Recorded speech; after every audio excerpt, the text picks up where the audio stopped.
સ્થાનિક સ્વરાજની ચૂંટણીનો જંગ સુરતમાં શરૂ. ભાજપ, કોંગ્રેસ અને આમ આદમી પાર્ટી દ્વારા પ્રચાર શરૂ કરાયો.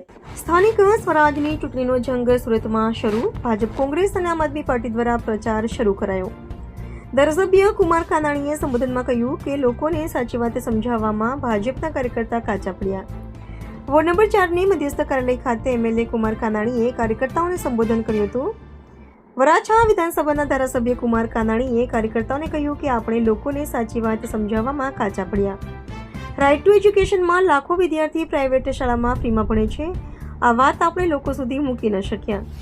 આપણે કાચા પડ્યા. આપણે લોકોના આરોગ્ય માટે પણ પૈસા નથી લેતા. આપવાળાએ લોકોને ક્યારેય એવું નથી કહ્યું કે પ્રાઇવેટ હોસ્પિટલમાં દાખલ થજો, તમને સારવાર મફત મળશે. એ લોકોને ગેરમાર્ગે દોરવામાં સફળ થયા અને આપણે લોકોને સમજાવવામાં અસફળ થયા. 5 વર્ષ સુધી રેશમી કૌભાંડ, બાંધકામ કૌભાંડ કરનારા આપિયાઓ ચૂંટણી આવતા જ હવે સુંદરકાંડ કરે છે. આ વાત લોકોને આપણે કહેવી પડશે. રામનવમીનો જે વિરોધ કર્યો એ જ આજે લોકોને રામનવમીની શુભેચ્છા પાઠવે છે, કથામાં જાય છે, સાધુ સંતોના પગમાં પડે છે. રિપોર્ટર સાગર સોલંકી, સુરત. વોર્ડના ઉદ્ઘાટન દરમિયાન આપ પ્રહાર કર્યા છે અને કાર્યકરોને જાગૃતિ લાવવાનો પ્રયાસ કર્યો છે. શું છે? ચૂંટણી આવી રહી છે, પ્રચાર શરૂ થયો છે, એટલા માટે વિપક્ષોને ખાસ કરીને જે રીતે જૂઠાણું ચલાવે છે, જે ખોટું બોલે છે અને ખોટું બોલીને જૂઠાણું ફેલાવીને લોકોને ગેરમાર્ગે દોરવાનો જે પ્રયાસો થાય છે એની સામે આપણે સજાગ રહેવું જોઈએ.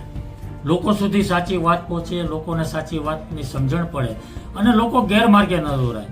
એટલા માટે સરકારની જે યોજનાઓ છે, સરકારની જે વિકાસની વાતો છે એ આપણે લોકો સુધી પહોંચાડવામાં કાચા ન પડીએ અને સફળ થઈએ અને લોકોમાં આપણી વાત સાચી પહોંચે એના માટેના પ્રયાસો કરવા માટે અને મહેનત કરવા માટે મેં કાર્યકર્તાઓને અપીલ કરી છે. અત્યાર સુધી કાર્યકરો અપીલ ન કરી 5 વર્ષ સુધી?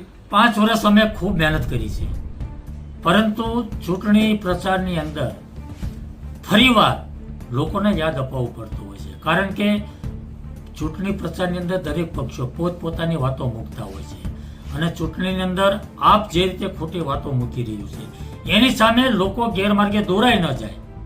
એટલા માટે ફરીવાર આપણે લોકોને સાચી વાત સમજાવવી પડશે, વિકાસની વાત કરવી પડશે, યોજનાઓની વાત કરવી પડશે, જેનાથી લોકો ગેરમાર્ગે ન દોરાય. અને એટલા માટે ચૂંટણી પ્રચારની અંદર હકીકતમાં આપણે સાચી વાત મૂકીને લોકો ખોટી વાતોમાં ન આવી જાય. ચૂંટણી પ્રચાર બધા જ પક્ષો કરતા હોય છે, પણ કોઈના ખોટી વાતમાં દોરવાય ન જાય, કોઈની ખોટી વાતમાં આવી ન જાય. એટલા માટે આપણે સાચી વાત લોકો સુધી પહોંચાડવી જોઈએ, એના માટે મહેનત કરવી પડે. સુંદરકાંડ અને હપ્તાની વાતો કરી છે. 5 વર્ષ સુધી આપણે સૌ વરાછાની જનતા જાણે છે કે આપના કોર્પોરેટર અડધા અત્યારે ક્યાં છે એ પણ આપણને બધાને ખબર છે. અને જે લોકો આપના કોર્પોરેટર હતા એણે કેટલા ભ્રષ્ટાચાર કર્યા છે. સસ્તા અનાજની દુકાન હોય કે બાંધકામોની વાતો હોય કે જ્યાં પણ બાંધકામો થતા હોય ત્યાં કેવા હપ્તાઓ લીધા છે, અનેક ભ્રષ્ટાચારના કાંડ કર્યા છે અને ચૂંટણી આવે એટલે સુંદર કાંડ કરે છે. આ વાત લોકોને આપણે કરવી પડશે.